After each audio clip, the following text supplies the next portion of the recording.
I appreciate, Mr. Press, you sharing with me a little bit about what your intentions are with respect to my state of South Dakota. You had indicated that there are 7 dealerships in my state of South Dakota. And I might add, too, just for a point of reference, in a small state like mine and a lot of small communities, the car dealership really is the center of gravity for the entire community. It's not only, you go there to buy cars, but it's in my hometown, it's where people go in the morning to have coffee, to talk about the game last night. It's just it really is so important in terms of just not only the economic vitality of these small communities, but also in a lot of respects the cultural center of our communities.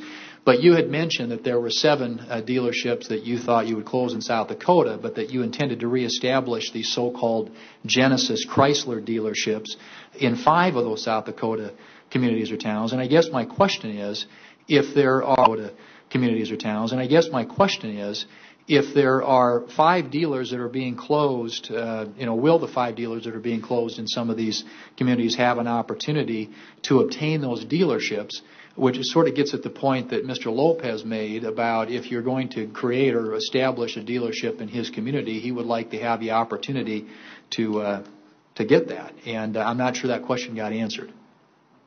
Yes, they will have the opportunity. What's the rationale for completely closing dealerships now if you plan to have a larger presence in the same area in the near term? What that does is it provides the opportunity to put it in an optimal location that may serve multiple communities much more efficiently. The dealer will become much more profitable, and they will have all 3 brands under one roof, which allows, if you have the fixed cost for one brand and you bring in the revenue of Jeep and Dodge into a Chrysler dealership, you have a much more profitable, much stronger dealership going forward. Is it also, though, do you want to end relationships with some of the 789 dealers that are on your list to close? Is that some of the criteria does include a very substandard performer that's costing us quite a bit of volume and revenue by underperforming the market. In some cases that exists, and those dealers are being replaced. But you also just said that they would have a chance if you open a dealership in their community. Yes, sir. The dealers will have a chance. We're going to give we will give the dealers an opportunity, and in particular for those that have single line stores that go into a tri-branded store, obviously those would as well. Many of the decisions that are now being made, we have the task force. You've got, of course, U.S. Treasury Secretary Tim Geithner. The White House, a lot of folks involved in the decision-making process.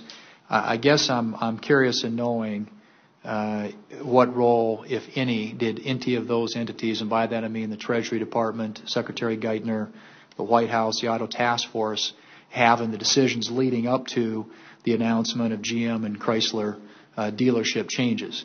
Because I think there was March 30th, the White House issued a briefing on the restructuring plans and noted specifically for GM, and I quote, "The company is currently burdened with underperforming brands, nameplates, and in excess of dealers. The restructuring plan does not act aggressively enough to curb these problems."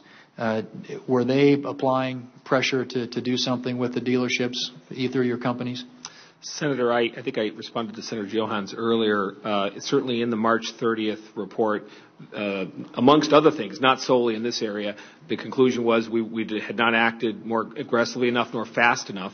The actual decisions leading up to what has been launched recently, though, they've not been involved in. They just made the comment. It was their observation that we were not aggressive enough in this area, and they felt that we needed to do more, and we have.